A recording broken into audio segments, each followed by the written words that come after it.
Non les gars, le futur prime de Lamine Yamal, regardez la dinguerie. Est-ce que vous vous rendez compte que Lamine Yamal les gars vient d'officialiser haut et fort qu'il est en couple avec Nicky Nicole qui a 25 ans aujourd'hui, donc 7 ans d'écart entre les deux. Mais bon, ça c'est plus un souci les gars parce que Lamine Yamal il est majeur. Moi je veux juste souligner le fait que quand t'es à ton prime, que les gars que quand t'es dans ton prime, comme les Lamine Yamal, il y a toujours quelque chose qui ne va pas. Et vous savez c'est quoi qui ne va pas autour de Lamine Yamal? C'est Alex Padilla. Si vous avez suivi son dernier live les gars, et je pense que vous l'avez pas suivi, avait dit ça, arrêtez de mettre le nom de Nicky Nicole quand elle était en live. Moi, je n'ai jamais été l'infidèle dans notre couple. Encore une fois, quand t'es une célébrité et surtout que t'as la hype de Lamine Yamal, les gars, les polémiques, ils vont très vite. Alex Padilla, les gars, qui était sorti avec lui à l'âge de 16 piges, qui revient entre les morts 1 an et demi après, juste parce que ça spamme le buzz de Nicky Nicole, alors qu'on sait très bien que le buzz qu'elle a eu, les gars, c'est en grande partie grâce à Lamine Yamal. Elle veut venir le nuire. Non, moi je vous dis, les gars, quand vous êtes tout en haut de votre célébrité, les gens, ils vont toujours faire tout pour vous éteindre. Et malheureusement, ça fait partie du jeu. Ah, Lamine Yamal, les frères Guetté. Dieu paie, Dieu paie. Tu veux pas te concentrer? Guetté la main, wesh. Lamine Yamal sur sa dernière story Insta qui souhaite joyeux anniversaire à la chanteuse Nicky Nicole. Guetté maintenant, c'est déjà quelqu'un. C'est déjà quelqu'un. Guetté. Et vous savez tous l'âge de Lamine. 18, ça veut dire quoi? 7 ans d'écart. Mais cette vidéo va vous choquer. Mais il gère qui il veut. S'il veut gérer Mia Khalifa, il gère. S'il veut gérer Olivia Pope, il gère. C'est sa vie, ça le regarde. Tous ceux qui vont commencer à faire des vidéos que ouais, mais il est comme un gourmand. Mais c'est pas le sujet. Tant qu'il continue à être boosté au foot, super fort, tant qu'il continue à nous régaler, tant que ça l'apporte du bien, c'est son problème, c'est sa vie privée. Tous ceux qui vont commencer à dire que oh, il est finito, arrêtez vos bêtises. Il gère qui il veut. Mais bon. Alors c'est parfait. Enfin, Lamine Yamal a dévoilé c'est qui sa petite amie. Donc les soins naturels qu'il fait là, ça vient pas de lui. Forcément, c'est parce que le petit voulait plaire. Vous avez vu sa petite amie Nicky Nicole? Tout à l'heure, on va montrer sa photo.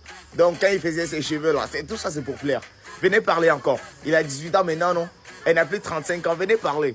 Oui, ça va affecter ses performances. Ça va parce que, hey, c'est votre problème. Et c'est ça, il adore sur ces petits. Il assume. J'ai dit, il assume. Regardez bien la position. Ouais, il va faire le tour des journaux. Regardez la position de sa main. Montrez vos petites. Comme vous n'aimez pas, montrez vos petites. Les scènes les touchent là. Hey, les gars qui sont là pour fatiguer les gens dans mes DM là. Ne me fatiguez pas. Oui, il a mis sa go en photo de profil. C'est le jour de son anniversaire. Voilà, il lui souhaite joyeux anniversaire.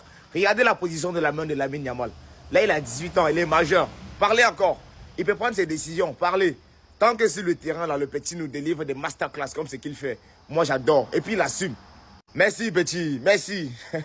Ils vont parler. Il a direct pris sa décision après tout ça. Il va partir. On sait maintenant tout ce qui s'est passé quand Mbappé est venu calmer Vinicius. Il faut savoir que tout s'est passé ici. Ça avait commencé bien avant. Mais Vinicius a littéralement été hué à mort et insulté par les supporters avant même d'être entré en jeu. Et quand il part célébrer face à ces supporters-là en guise de revanche, l'arbitre lui a littéralement reproché ça. Alors que dites-vous, hein, Vinicius n'aura littéralement rien fait. En 7 ans, c'est la première fois qu'il les rencontre. Et qu'en plus de ça, le Real Madrid avait littéralement sauvé le Real Oviedo en 2012. Comme vous pouvez le lire ci-dessus, ils allaient faire faillite. L'odeur du sang, en tout cas, c'est ce qui lui manquait. Après ça, il a posté I'm right here. En tout cas, ça sera plus le cas pour Ceballos. Alors qu'hier, il nous avait posté un message énigmatique en écrivant Last Dance. Voici que ce matin, on vient d'apprendre que l'Olympique de Marseille est intéressé pour signer Dani Ceballos. D'après Santi, il est même plus que clair que le joueur veut également rejoindre le club et qu'on est littéralement désormais sur une journée importante pour faire toutes les démarches entre le club et les joueurs. Il est intéressant de voir que pour le joueur, malgré qu'il soit bien situé au Real Madrid, même s'il ne joue pas, il sait très bien qu'il peut gagner des trophées, mais l'engagement sportif prend un petit peu le dessus. Et pour le coup, l'Olympique de Marseille sont vraiment motivés pour essayer de remporter quelque chose. Il aura du temps de jeu et franchement, il peut faire du sale là-bas. Ça peut être un très bon deal. Ah ça, d'avoir un bon match. Ah ça, à une ouverture de pied de Cibo, d'avoir un 1-1 à la 82e minute. Et au final, 3-0 pour le Real. En bas laissé peser. L'action d'après, Mbappé doublé. Et 10 minutes plus tard, Vinicius qui vient... Non, parce qu'il faut dire les choses. Le Real mérite sa victoire. Bravo. On s'est fait chier quand même un petit peu. La première mi-temps, c'était sympathique. Rodrigo qui fait un bon match. Kylian qui ouvre le score. Des problèmes d'arbitrage. La routine en Ligue 1. Mais la deuxième mi-temps, à part les 10 dernières minutes, au moment du but, Oviedo qui commence à revenir dans le match. Et le poteau.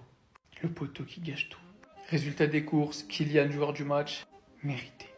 Le Real qui est 3e, juste derrière le Barça et Villarreal à la différence de but. Les 3 seules équipes à avoir fait 2 victoires sur 2 matchs et 2 clean sheets pour Villarreal et le Real. Non, faut saluer. Cette saison, la course au titre a déjà commencé. On a le joli retour de Vinicius, des choses à dire sur cet homme, et vous inquiétez pas, la vidéo sur le trio d'attaque arrive. Cette image, les amis, sera peut-être l'image football la plus célèbre de la saison 2025-2026. Xabi Alonso, Arda Güler. Waouh! Waouh! Il ne cesse de le clamer haut et fort. Cet homme ne cesse de le répéter. Arda Güler sera un élément fort de son Real Madrid. Arda Güler sera le maître à jouer de son Real Madrid. On n'est pas encore dans le Arda Güler qu'on a vu à Fenerbahçe, mais on est dans un Arda Güler qui est en train de monter en puissance, qui a une intelligence de jeu largement au-dessus de la moyenne et qui est en train de faire des choses de plus en plus intéressantes, de plus en plus performantes, de plus en plus tonitruantes. Regardez déjà la fiche de stats d'Arda Güler uniquement sur la première période. 51 ballons touchés, une passe décisive, 95% de passes réussies.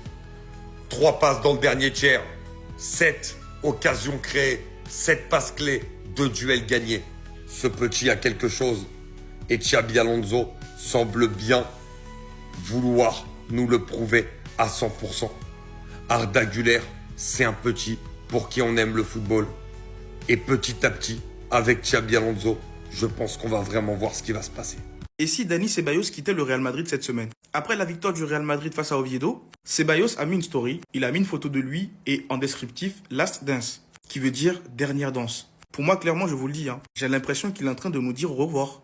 Après, si tel est le cas, franchement, merci pour les travaux. Dans tous les cas, il fallait passer à autre chose. Ça fait très longtemps que tu es au club. Il n'a jamais pu confirmer une place. À chaque fois, il était soit remplaçant, soit 3e choix. Mais par contre, le point positif, c'est celui-ci. Les gars, Pérez nous a dit, tant qu'un joueur ne part pas, il ne ramène pas un autre joueur. Maintenant que Ceballos va potentiellement partir, qu'est-ce qu'on attend pour ramener soit Adam Wharton ou Keith Smith? En plus, il y a une news qui est sortie ce matin qui nous faisait comprendre que Keith Smith était encore dans les papiers du Real Madrid et que le Real Madrid était toujours intéressé par le joueur. Et il y a quelques jours, on nous disait que le Real Madrid voulait faire une offre pour Adam Wharton. Les gars, il faut qu'on remplace Ceballos. Déjà qu'il y a Modric qui est parti, on ne l'a pas vraiment remplacé. Si on perd encore Ceballos, faudra forcément le remplacer, sinon on va se retrouver comme des cons.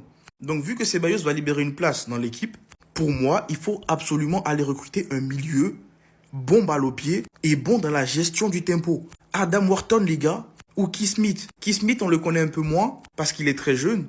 On n'a pas encore eu l'occasion de voir, mais moi j'ai vu quelques bribes de match et quelques bribes de vidéos, les gars, c'est pas mal. Il a un peu le profil de Adam Wharton, mais en plus jeune. Mais sinon, moi perso, j'aurais préféré Adam Wharton, mais moi tant que tu me ramènes l'un des deux, ça me va. Mais sinon, si Ceballos s'en va, franchement, merci pour tout. À un moment donné, il fallait passer à autre chose. Dites-moi ce que vous en pensez dans les commentaires et surtout les gars, pour ne rien louper, vous savez ce qu'il vous reste à faire. Abonnez-vous.